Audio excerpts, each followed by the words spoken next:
ये कहानी आरिफ नामी शख्स और उसकी 3 बेटियों की है।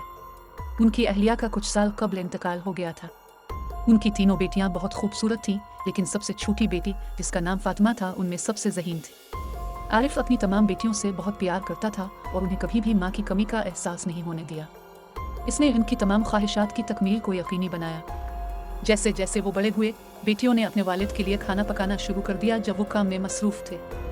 आरिफ जब भी काम के लिए बाहर जाता तो उसकी बेटियां बनाती तो किरण अक्सर लकड़ियां मांगने आती।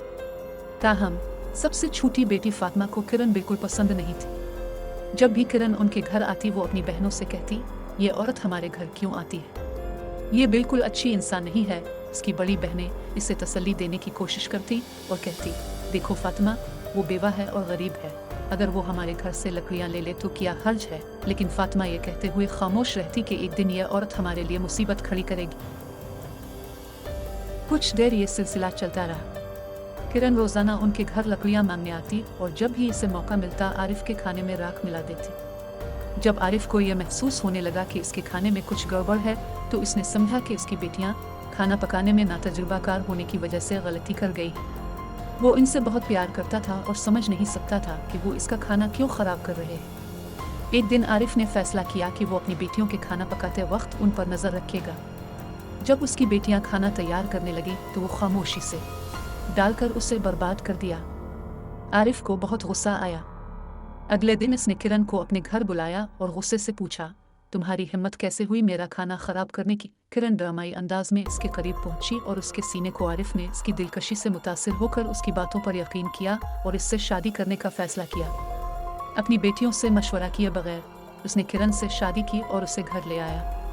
कुछ ही देर बाद किरण आरिफ की बेटियों से नफरत करने लगी। वो इनसे जान छुड़ाना चाहती थी ताकि वो और उसकी बेटी आराम से रह सकी। एक दिन जब दोनों बड़ी बहनें रो रही थीं तो फातिमा ने उन्हें तसल्ली देते हुए कहा कि चलो अपने दिमाग को ताज़ा करने बाहर चलते हैं।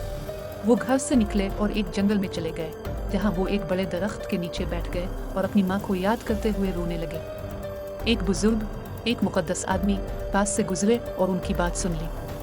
फातिमा ने अपने आंसू पोंछते हुए कहा कि मेरे रब, हम मजलूम लड़कियाँ हैं और हम बहुत उदास हैं। क्या आप देखते हैं कि हमारी सौतेली माँ हमारे साथ कितना बुरा सलूक करती है। हमने दिनों से ठीक से खाना नहीं खाया। बुजुर्ग ने करीब आकर पूछा, बेटियों तुम क्यों रो रही हो, तुम मुझे बता सकती हो कि तुम्हें क्या परेशानी है। फातिमा ने उनके साथ अपनी कहानी सुनाई। बुजुर्ग ने दिल की गहराइयों से कहा, बेटियों फिक्र ना करो, मैं पास ही एक छोटी सी झोंपड़ी में रहता हूँ। मेरी झोंपड़ी के बाहर एक अनार का दरख्त है जिसमें पके हुए फल हैं। जाओ और जितना खाना चाहते हो ले लो। लड़कियों ने इसका शुक्रिया अदा किया और उसकी झोंपड़ी की तरफ भागी। उन्होंने दरख्त को खूबसूरत रसीली अनारों से ढका पाया, पेट भर कर खाया और घर लौट गए। इसके बाद से जब भी सौतेली माँ उन्हें खाने से इनकार करती तो बहनें जंगल में जाकर अनार खाती थी। आखिरकार उन्होंने अपनी सौतेली माँ का दिया हुआ खाना खाना छोड़ दिया। ये देख कर कि लड़कियाँ बीमार नहीं हो रही हैं और मज़ीद खूबसूरत हो रही हैं, किरण को रश्क आने लगा। वो उनसे जान छुड़ाने की साजिशें करने लगी।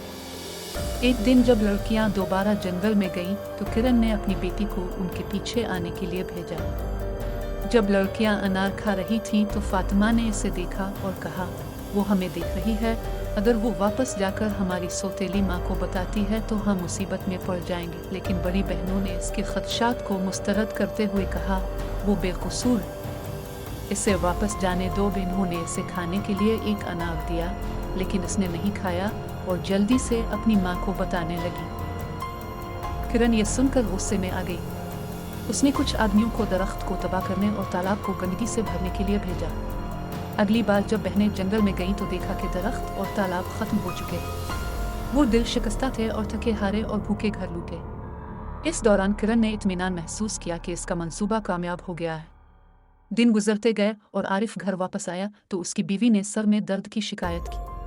इसने इसे बताया कि सिर्फ एक खास इलाज ही इसका इलाज कर सकता है। जंगल में अनार का एक दरख्त है। इसने कहा, अगर आप दरख्त को काट कर उसकी जड़ों को उबाल कर पेस्ट मेरे सर पर लगाएं तो मैं बेहतर महसूस करूंगा। आरिफ जंगल में गया, दरख्त को उखाड़ फेंका और जड़ें उबाली। इसने ये पेस्ट अपनी बीवी के माथे पर लगाया तो वो फौरन बेहतर महसूस हुई। इसी दौरान बहनें जंगल में गईं और देखा कि दरख्त खत्म हो गया है। वो बैठ गए और रोते रहे। लेकिन मुकद्दस आदमी दोबारा जाहिर हुआ और उन्हें बताया कि खुदा कुछ बेहतर फराहम करेगा। इसने ज़मीन की तरफ इशारा किया तो दूध की एक नहर बहने लगी। इसने उन्हें नदी से पीने के लिए एक प्याला दिया और वो खुशी से भर गए। किरण को यह देख कर कि लड़कियां उसकी तरफ से खाना न मिलने के बावजूद सेहतमंद हैं, मशकूक हो गए। उसने अपनी बेटी को दोबारा उनके पीछे आने के लिए भेजा। जब लड़कियां नदी पर गईं तो उन्होंने इसे थोड़ा दूध पिलाया, लेकिन वो वापस अपनी माँ के पास भागी। किरण ने फिर कुछ आदमियों को हुक्म दिया कि वो दूध की नदी को तबाह कर दे। अगले दिन जब लड़कियां जंगल में वापस आईं तो उन्होंने देखा कि नदी और झोंपड़ी तबाह हो चुकी है। वो तबाह हो गए। किरण राजी हो गई, लेकिन लड़कियों की तकलीफ बरकरार रही। बाद अज़ां किरण ने आरिफ से कहा कि वो अपनी बेटियों से कुछ खून लेकर उसके हाथ पांव पर लगाएं ताकि इलाज हो सके। अपनी बेटियों से मोहब्बत और बीवी के मुतालिबात के दरमियान फटे आरिफ ने अपनी बेटियों को बहुत दूर ले जाने का फैसला किया। वो उन्हें जंगल में छोड़कर अपनी बीवी के पास चला गया। इसके पास हिरन का खून लेकर आया। इसकी बीवी को यकीन था कि इसने उनकी बेटियों को कत्ल किया है। इस दौरान तीनों बहनें अपने वालिद को गायब पाया। वो इसके लिए रोते हुए जंगल में घूमते रहे। खुशकिस्मती से 3 दोस्त शिकार पर आए और उनकी चीखें सुने। इनमें से एक इमरान नामी शख्स उनके पास आया और पूछा कि आप क्यों रो रहे हैं।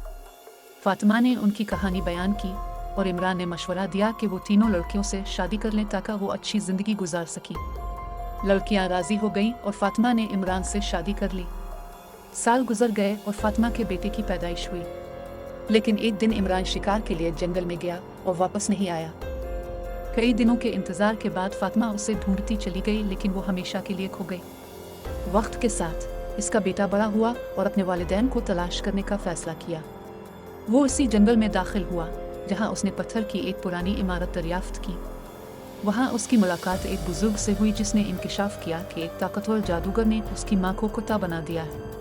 नौजवान ने अपने वालिदैन को तलाश करने और उन्हें वापस लाने का अज़्म किया और एक नए सफ़र पर रवाना हो गए।